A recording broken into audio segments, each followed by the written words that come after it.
puji nama Tuhan. Jemaat GPDI El Shaddai yang dikasihi Tuhan, kembali kami akan mendengarkan renungan singkat pada saat ini. Kita membaca di dalam Yohanes 2 sampai pasal 4. Saya akan membaca di dalam Yohanes 2. Yohanes 4 itu terdiri dari 42 ayat. Tapi saya akan membaca dalam ayat yang ke-39. Demikian bunyi firman Tuhan. Dan banyak orang Samaria dari kota itu telah menjadi percaya kepadanya karena perkataan perempuan itu yang bersaksi, ia menyatakan kepadaku segala sesuatu yang telah kuperbuat. Dalam pasal 4 ini berbicara tentang perempuan Samaria. Percakapan perempuan Samaria dengan Tuhan. Percakapan dengan perempuan Samaria. Di dalam ayat ini tadi kita sudah membaca, dan banyak orang Samaria dari kota itu telah menjadi percaya kepadanya karena perkataan perempuan Samaria itu yang bersaksi. Ia menyatakan kepadaku segala sesuatu yang telah kuperbuat. Saya beri tema firman Tuhan.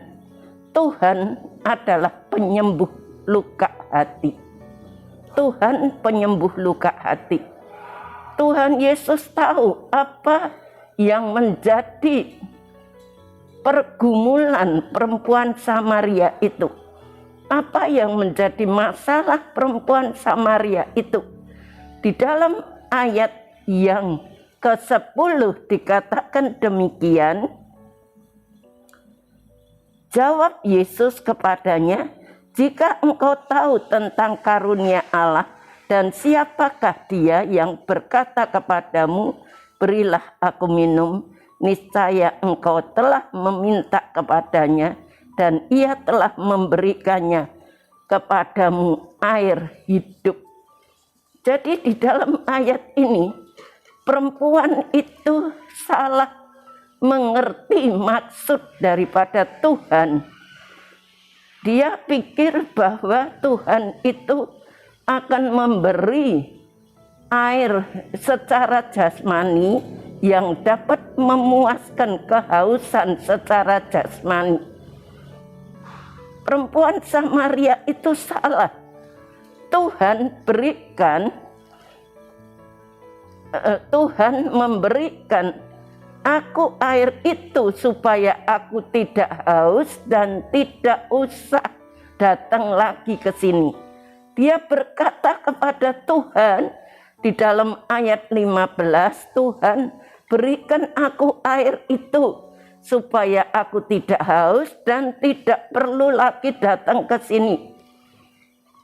Perempuan Samaria ini mengira bahwa air yang Tuhan tawarkan itu, yang akan Tuhan berikan itu adalah air yang dapat memenuhi kebutuhan jasmaninya, yaitu terlepas dari kehausan secara jasmani. Sehingga ia tidak perlu bersusah payah datang ke sumur itu tiap hari, dan dia selalu datang pada siang hari di saat orang-orang sedang istirahat, supaya dia tidak kelihatan. Dia sembunyi-sembunyi agar orang lain tidak melihatnya. Itu salah. Air hidup yang dimaksud adalah sumber yang memenuhi kebutuhan secara rohani yang sangat dibutuhkan oleh setiap manusia. Bukan air yang secara jasmani kita minum memuaskan kehausan jasmani kita, bukan. Yaitu hidup berkelimpahan hidup yang kekal. Air yang akan kuberikan kepadanya, itu ia tidak akan haus untuk selama-lamanya. Sebaliknya, air yang akan kuberikan kepadanya akan menjadi mata air di dalam dirinya yang terus-menerus memancar sampai kepada hidup yang kekal. Itu di dalam Yohanes 4 ini ayat 14.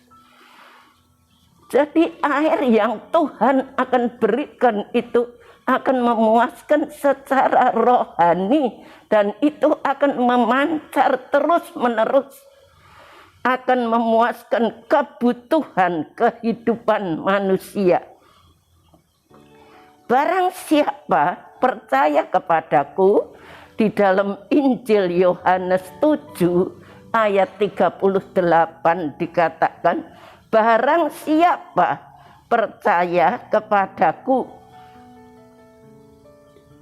seperti yang dikatakan oleh kitab suci, dari dalam hatinya akan mengalir aliran-aliran air hidup.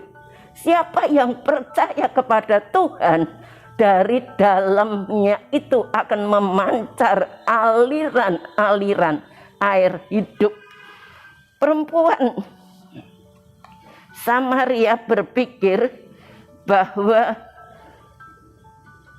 menyendiri atau dengan cara terbaik untuk lari dari masalah, menjauhi orang-orang banyak, yaitu agar terhindar dari ancaman sosial, supaya dia tidak digunjingkan, supaya dia tidak disindir-sindir oleh masyarakat banyak karena segala perbuatan-perbuatan perempuan Samaria itu. Setelah mendengar perkataan Tuhan, segeralah perempuan Samaria itu meninggalkan tempayangnya di situ, lalu pergi ke kota bersama orang-orang yang di situ. Dalam ayat 29 dikatakan demikian, mari lihat, di sana ada seorang yang mengatakan kepadaku segala sesuatu yang telah kuperbuat. Mungkinkah dia Kristus itu? Jadi perempuan Samaria ini sesudah berjumpa dengan Yesus, ada satu perubahan yang besar. Dia bisa menjadi saksi kepada orang-orang di sekitarnya. Dia mengatakan, di sana ada seorang yang mengatakan kepadaku segala sesuatu yang telah kuperbuat. Tahu setiap perbuatan perempuan Samaria ini. Setelah mengalami perjumpaan pribadi dengan Tuhan, maka kehidupan perempuan Samaria ini diubahkan. Luka-luka hatinya itu disembuhkan. Dan kita melihat di dalam Mazmur 34 ayat 19 dikatakan, Tuhan itu dekat kepada orang-orang yang patah hati, dan ia menyelamatkan orang-orang yang remuk jiwanya. Tuhan dekat dengan orang-orang yang patah hati dan yang remuk jiwanya. Perempuan Samaria itu hidupnya begitu dihina karena perbuatan dosanya, dihina oleh orang-orang di sekitarnya. Tetapi Tuhan begitu mengasihinya. Sesudah dia berjumpa dengan Tuhan, maka segala luka hatinya itu dapat disembuhkan. Mungkin dia dijauhi oleh masyarakat, dia ditinggalkan oleh orang-orang di sekitar itu. Makanya kalau dia datang ke sumur itu tiap jam 12 di saat-saat orang-orang sedang istirahat, dia datang menimba air itu. Tetapi Tuhan tahu segala kebutuhan, segala masalah yang dihadapi oleh perempuan Samaria itu. Tuhan itu dekat kepada orang-orang yang patah hati, dan ia menyelamatkan orang-orang yang remuk jiwanya. Perempuan Samaria ini sadar akan segala dosa-dosanya. Luka di dalam hatinya itu disembuhkan oleh Tuhan. Hanya Tuhan yang sanggup menyembuhkan luka hati dalam kehidupan manusia. Bapak, Ibu, Saudara sekalian, apapun masalah kita, persoalan kita, bagaimanapun beratnya, kita percaya kalau Tuhan sanggup menyembuhkan perempuan Samaria, Tuhan pun sanggup menyembuhkan luka hati kita ini. Mungkin kita dipandang masyarakat itu hina, tetapi Tuhan akan menyembuhkan itu semuanya. Sekian firman Tuhan. Tuhan memberkati. Tuhan ada dekat kepada Bapak, Ibu, Saudara sekalian, jemaat GPDIL Siadai, dimanapun berada. Kalau saat ini ada di antara Bapak Ibu yang susah, yang sakit hati, yang dihina oleh orang, percaya Tuhan ada. Tuhan akan membebati luka hati kita semuanya. Terima kasih Tuhan. Kami bersyukur Engkau Allah yang luar biasa, yang senantiasa menilik hati, mengetahui setiap masalah persoalan dalam kehidupan kita. Berkati seluruh jemaat GPDIL Siadai. Kalau ada di antara mereka yang remuk hatinya, yang susah karena masa lalunya, Tuhan tolong bebati kami semuanya. Terima kasih, berkati seluruh jemaat GPDIL Siadai, berkati Ibu Gembala kami, berkati semua pelayan-pelayan-Mu, berkati call center yang dengan setia melayani kami. Terima kasih Tuhan, terima kasih, kami bersyukur. Kiranya jemaat GPDIL Siadai mendengar perkataan-Mu dan melakukannya, sehingga jemaat GPDIL Siadai sama dengan orang yang bijaksana yang mendirikan rumahnya di atas batu. Terima kasih Tuhan, dalam nama Tuhan Yesus Kristus kami sudah berdoa. Amin.